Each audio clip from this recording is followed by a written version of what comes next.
Hey there, Fletcher from All Things Overlanding here, and today I'm extremely excited because I finally picked up one of these sort of all-in-one heated water showers. I've had a few of the showers that you kind of have to build in and you have to find a pump for, and they're not all-in-one units. They're kind of a pain in the butt. You have to manage all these different pieces and bits, and you have to provide your own power and all this different stuff.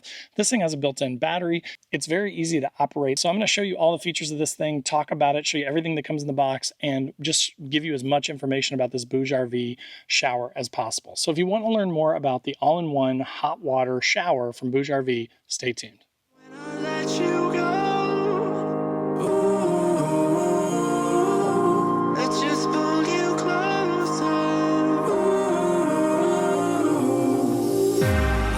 Understand where it came from, but you got it, my got it. It began in the land of the sandstorm. I fought it, though I wanted everything to do with what you gave to me. Loosening my grip. All right, guys, so as I mentioned in the intro, today I'm going to be talking about this Bouge RV hot water heater slash shower. Now, you could use this as a shower. You could also use this if you just wanted warm water to like wash dishes and things like that, wash off a pet, clean up your kids at the beach. I mean, there's a million different uses for this thing. So my primary use for this thing is that I actually go out as far as I possibly can, as remote as I possibly can, to try and find camping. And I have one of these shower tents on the side of my truck, so I can actually take a shower with this unit. I just wanted something that I could kind of pick up and grab and take with me when I'm going on a trip. And then when I get home, I can take it inside, throw it in my basement or in my garage, where I don't have to worry about, anything cracking or having water in it and freezing, that sort of thing. So I went with the Bouge RV because it's a budget priced unit and very similar in functionality to a lot of the other ones that are more expensive. So there are several of these on the market. But again, I've had a lot of Bouge RV stuff in the past, like my solar panels and stuff up on top of my rooftop tent that are powering my dual battery setup and everything. Those are from Bouge RV. So I've had a ton of their stuff and I've always been really impressed by the quality of it. So when I saw the shower thing, I was like, yes, no brainer, let's do it. But so let's talk a little bit about what comes with it. Of course, you get the main unit itself here, which again is sort of an all-in-one unit, and it's a very small sort of thing, maybe about the size of a PC or a small PC. It's got these big metal handles on the top that make picking it up and lifting it really easy. I will throw the weight on the screen here, but it's really light. It's actually not very heavy at all. But the main thing that I like about this, again, is that it's all in one. So what I mean by that is it has its own built-in screen. It has its own built-in lithium battery, so you don't even really need power. I'm charging it right now because this is the first time I'm using it, but I think it's actually full, so I can unplug it. But you don't even have to have a power bank or power source to use this thing. You can just literally turn it on, hook up your pump, hook up your water out, your shower, and then turn on the pump and then control the temperature with this knob here, and you basically have a hot water shower all in one. Now, all you need is a small can of propane and then all this stuff that comes with it. So I'm going to show you all that stuff here in a second, but again, my plan is just to kind of keep this stuff, the plugs and the hoses and stuff, in a small like duffel bag, small little bag where I can store the shower stuff and then carry that along with this with me. And that's all that I need to take a shower wherever I'm at. My wife also is very excited about this because we've been on a couple of long trips now without showers, and we ended up having to get a hotel or do something because she's like, I can't take it anymore. And now we have an option to, even if we're super remote, for her to get a shower, which is going to be awesome. So let's talk about everything that comes with this. So you do have to provide your own propane. So I did go out and pick up a 1-pound tank. I've got several of these in my drawers, which is nice because you use these for other things, right? So it's not like this is something that you don't typically use when you go camping. Now, there is a regulator here that comes with it. Now, this plugs into the back around here. So you wouldn't want to leave this on all the time because this basically goes in the back here. And you wouldn't want to risk breaking it off. So you're going to want to remove this when you're done using the shower and put it back in your storage bag with your tubes and your shower head and stuff. So this is basically, though, the regulator that is going to connect your 1-pound tank to the shower itself so that you can heat the water, right? It's basically just a tankless water heater is what this thing is. Just a tiny portable battery included tankless water heater is what it is. This line here that is marked with blue is your water in line. You'll notice this cord here too. So there is a sort of a barrel plug that comes along with it. And then on the main unit here, there is a plug spot that says pump. So when you plug in the blue tube, and I'm going to show you this here in a second, to your water in, you're going to also plug in that pump cord at the same time. That's going to provide power to the pump that is on the end of this tube right here, which is what's actually going to pump the water. Another thing to point out is just how small this pump is, right? Like there are a ton of pumps that I've seen with these other units where you have to provide your own pump, and they're just massive, right? So having this small pump is nice because I can actually use it with my aqua brick. I'm going to drop it right down in here and use this 3-gallon aqua brick for my water source for my shower.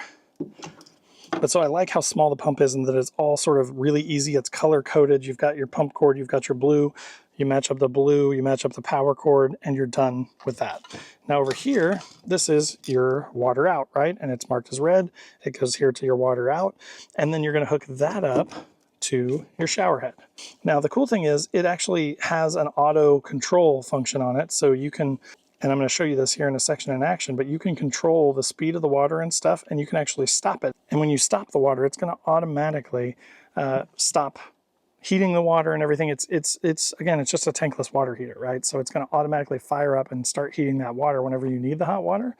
And then when you shut off the water, it's going to stop. So it does everything for you. Then you also get this little piece. And you may be saying, what is that? This is actually a shower head holder. So you can unscrew this end here, and then you can attach it to this metal bar here, and then that will hold your shower head. So if you are using this, let's just say off the back of the tailgate here, and I'm going to clean some dishes, or I'm going to spray off my dog or something like that, and I want a place to be able to put the shower head so I don't have to hold it. I can sort of do hands-free.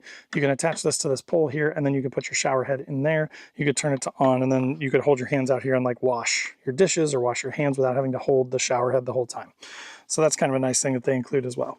And then of course you get an instruction manual that gives you a little bit of info on it. But again, one of the things I really like about this unit is just how easy and simple it is to use. It's really pretty self-explanatory, and I'm going to show you all that now.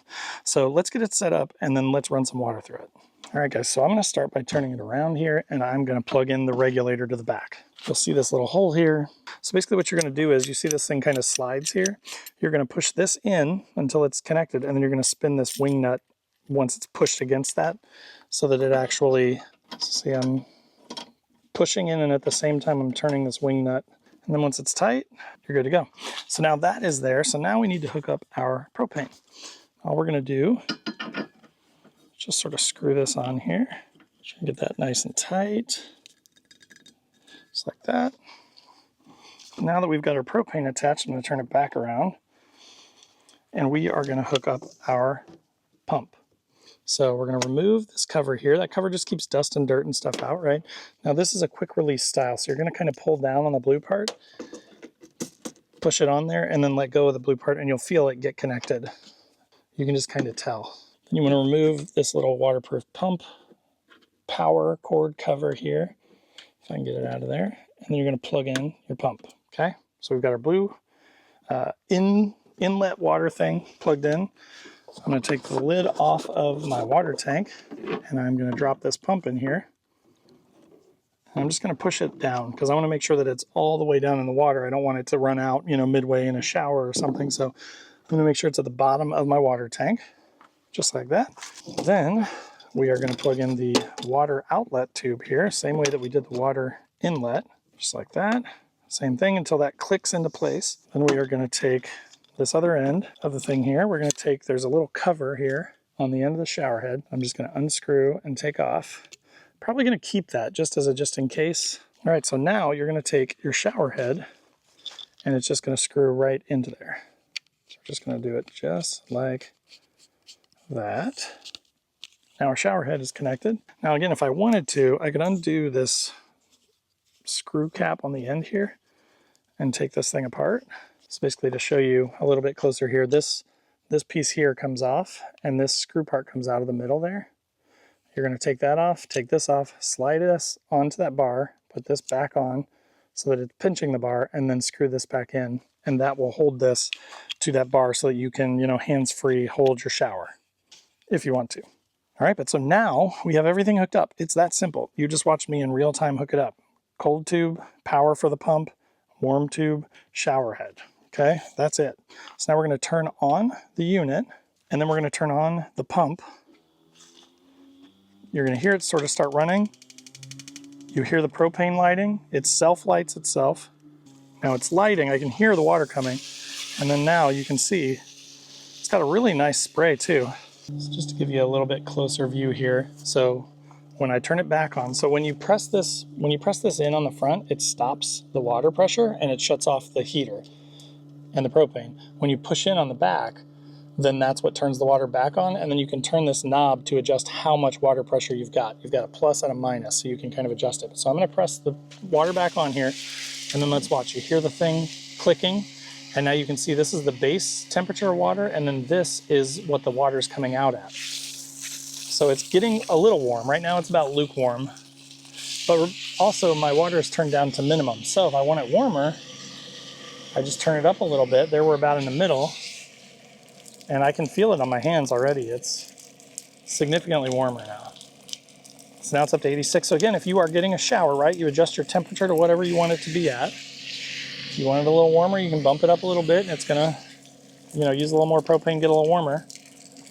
So but now that water that's coming in is 57 degrees, and it's heating up to 95. And I can tell you, it feels great. If I wanted to take a shower right now, this thing would be pretty awesome. So now if we mess with this, the little turning knob, I turned it down to minus, and it actually turned it off, right? So now I've got it minimum, and then now it's turned up to maximum. So that is about the maximum pressure, just to kind of show you what that is there. But we're at 104, 108 degrees, this water right now, coming from this little tank. And it feels so good. Like again, if I was in the middle of nowhere like I am, and I wanted to take a shower, this is actually now getting scalding hot. I probably need to turn it down. So now one thing to note is you'll see this E6, okay?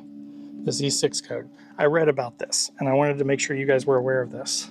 All right, guys, so I wanted to talk you through this E6 error. If you run into this E6 error, I've done some research, I've heard about it. So again, I wanted to kind of force it so that I could show it to you and then explain what you need to do to avoid it. Basically what the E6 error is when you shut off the water for some period of time and you've got it turned especially really high, when you've got the temperature turned way up, it is going to overheat the water in the coils, and that's going to cause that E6 error. The way to avoid that is make sure that your water is basically turned up all the way. So like you want your flow to be at maximum. So like I shut it off for a little bit, I let it cool down. It's still showing at 88 in here when it's at 61. So I'm going to turn it back on the pump again. But so you don't want to like turn down the flow. If you turn down the flow of water, see how I just turned the flow down and see how it got so hot? See how it jumped up like 110 degrees? When I turn the flow back on, it drops back down to a normal temperature. So again, when you have the flow turned really low, like this, watch it, then it starts to climb. It starts to get really hot because you're barely running any water out, and that's what overheats it and causes it to have a problem. So if you just keep your flow turned up, that's your main thing. If you run into this E6 error, all you got to do is just keep your pressure turned up. Don't turn it down like this. If you stop it, here's the other thing, is if you stop it, you can hear that the water heater just turned itself off. When you full stop it, it stops heating the water. The only time that you run into that E6 error and you overheat the unit is when the water is on, but it's turned way down pressure-wise. So like I've got the pressure way low and look at it climbing, 115, 120. When I turn this back on again, see it start to drop? It's still plenty hot, believe me, it's like scalding hot. But you just have to keep your water flow up. If you drop your flow pressure too much, then you'll run into that E6 error. That's all that is, okay? Nothing to be alarmed about. Just turn it off, give it a few minutes to cool down if you run into that, and then just keep your flow turned up. So now I've been running this for 5, 6, 7, 8 minutes now. So let's take a look at how much water is left in my tank, because it's a 3-gallon tank. I want to see how long it's going to last. So if we look down in the tank, it's mostly gone. I mean, we're kind of in the bottom of the water jug there. So I mean, based on that, I would say 3 gallons is going to get you about 8 to 10 minutes worth of runtime. So just something to be aware of. If you are taking a shower, that's a pretty good shower, but you can't take a 30-minute shower with this thing unless you have some sort of like an infinite water source. If you were by a creek or a lake or something, or you had a larger sort of bucket of water that you could use with this thing, then you could use it, basically indefinitely. But with 3 gallons, which is kind of a standard for me, I've also got a 5-gallon tank that I might bring if I'm planning on taking a shower or multiple showers. On a 5-gallon, obviously you're going to get more out of it, but I would say a 3-gallon will go for about 8 to 10 minutes of full-fledged, full-flow water. All right, guys, so that is the BougeRV hot water heater. Again, That one error I hear about all the time, I've seen it on Amazon and reviews and stuff, so I did some research on it, and it does seem like a pretty simple thing to fix. So I wanted to really make sure that I brought this up so that if you do buy one of these and you run into that error, you know what it is and you kind of know why it happens and you know how to avoid it. So I hope that that was helpful for you. If it was, click that like button down below. If you're not already subscribed to the channel, click that subscribe button, the bell to be notified when new videos drop, because I do a couple videos every week, usually like a gear video like this, and then like a newbie overlanders type podcast once a week, and like do-it-yourself stuff, vehicle modifications, all kinds of stuff. Anything related to overlanding, I talk about pretty much. So if that sounds good to you, click that subscribe button. Also in the description below are links to all my social channels. So wherever you want to come hang out, I'd love to have you. And you're welcome to click on whichever ones you want to engage with. Also below this video is a join button, which is just a passive way to support the channel. It gives you early access to the videos and some other perks, so it's kind of a fun thing. But definitely check that out. And then if you want a more active way to be involved with all things overlanding, check out a link to the Patreon page, which is where we have a 24/7 Discord. We all kind of chat about our rigs and our gear and stuff like that. We do a once a month Zoom call, and we're doing 1 or 2 trips a year in person to try and meet up, sit around a fire, and have a beer. There's also a link to my website where I've got funny overlanding camping themed patches and stickers, as well as all things overlanding merch. And then there's the Newbie Overlanders Facebook page, totally free group to join, tons of awesome people in it, different from the big groups because there's no bullying or anything like that. We're all just trying to help each other get out and explore more. So again, I hope that this was helpful for you. Check the link in the description below if you want to pick one up for yourself, and we'll see you next time.